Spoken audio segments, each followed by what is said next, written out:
We are real podcasters. 3, now. 2, 1. Should we do that one more time? Yeah. Why am I nervous? I know. We need a little energy. You do like a jumping jack. It was so cold in here. Now it's hot. By the end of the episode, we'll have no leather jackets on.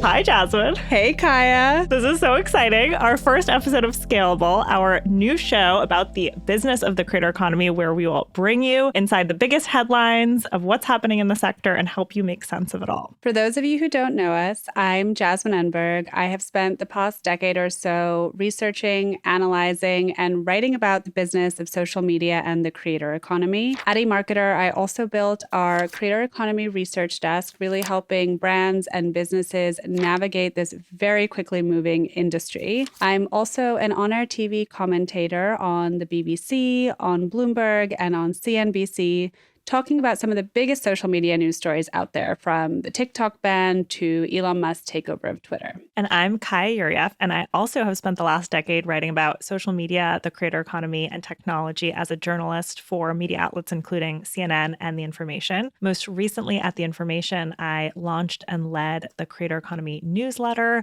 which had more than 100,000 subscribers, and I've broken major news about all the most influential tech companies today, from TikTok to Meta to YouTube. So, Kaya, normally we would have more than one story per podcast, but today we only have one story, and it is about us and about Scalable. We are going to talk about what we're doing, what it all means, why it matters, and where all of this is going. So let's start with the name. Oh my God, the name was so hard. It was so hard. First of all, it's so hard to find a name that isn't already used by a podcast. But more importantly, we wanted a name that captured what we're doing. And I think now the creator economy, it's not just about social media. So we didn't want a name that played off of social. It really is a story that covers politics, sports, news, entertainment, every single industry. And to that point, we really wanted a name that captured this pivotal moment that we are in the creator economy. It has become legitimized, but the dollars are still shifting. And every creator, every marketer, every investor, every founder that we talk to, their top priority is scale. That truly applies to businesses of all sizes across the industry. So take YouTube as an example. It is one of the oldest and most foundational companies within the creator economy. And it is also the primary way in which a lot of people are now watching TV. We're also seeing more brands, more creators, and more traditional media companies make more made-for-YouTube content. But I still think we're in the early days of that. And then on the business side of things, YouTube really hasn't reached the same scale that it has reached in watch time. It is not the primary place for TV or streaming ad dollars for most companies. Of course, it is growing incredibly quickly, much faster than linear TV, which we know is on the decline. But it's still clear that there's just so much more room for growth and room to reach scale. And that's even more true for the smaller players. So in 2021, we saw this huge boom in venture capital funding for creator economy startups. We're starting to see winners emerge from that, but still there's, it's wide open for what companies can kind of reach scale on the startup side. And of course, there's the rise of AI, which is further poised to shake things up, to help creators, but also in many ways threaten what they're doing as well. And the name applies to us too, because you and I, we've been thinking about and talking about going independent for a very long time. But in full transparency, it's really scary. I think, after chronicling the creator economy and interviewing so many creators over the years, you and I both understand not only the mechanics of how this industry works, but the unique pitfalls and challenges that come with building a business within it, whether that's isolation, loneliness, burnout, income instability, lack of resources. I mean, the list goes on. And I think especially coming from a traditional media background, from a corporate background like you and I did, where you have a built-in infrastructure and you also have a sense of security, taking that leap felt really daunting. Which is why we wanted to do it together, because together this felt much less risky and daunting. And, we've been longtime friends. We've been longtime collaborators.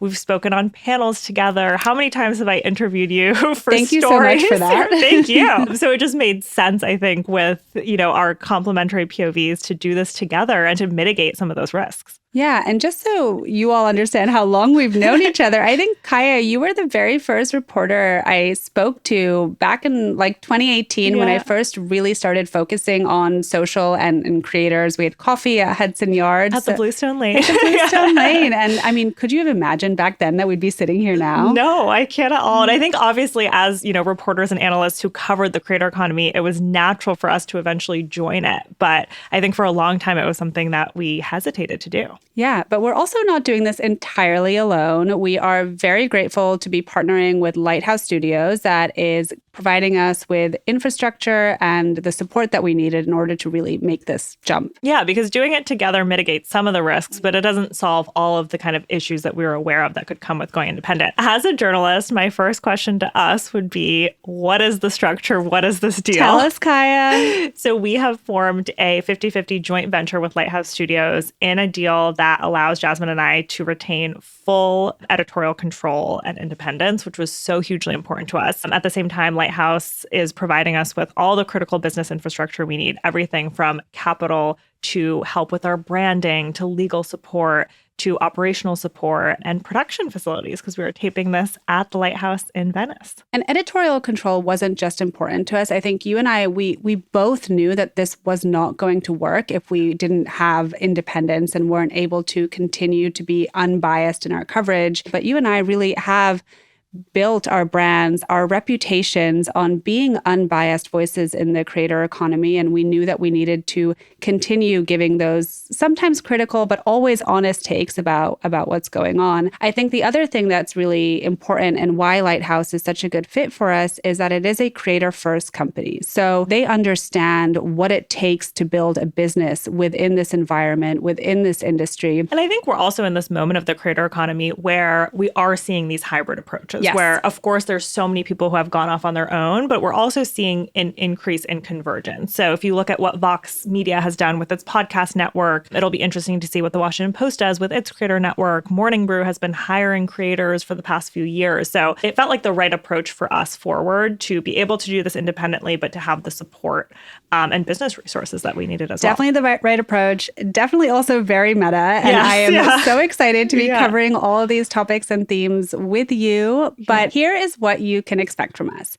Every Thursday, we will be breaking down the biggest news headlines of that week with sharp, digestible takes and telling you what you need to know. We also know that we don't have all the answers. So we are going to be bringing on other smart folks for their point of view as well. And we also want to hear from you. So please send us your tips, your scoops, your stories, or just recommendations on what we should be talking about. But Scalable is also not just a podcast. We are building a new media company that includes a newsletter, annual event, and so much more. So we will also be in your email inboxes every Tuesday and Thursday, bringing you more creator economy news and analysis. And make sure that you tune in on November 6th, because we are going to be spilling some of the tea of what we've been up to for the past month or so, as well as give you a little bit more of the backstory on Scalable and, of course, tell you some of the news headlines from that week. So you can subscribe to Scalable anywhere you get your podcasts, and please visit us at scalablepod.co.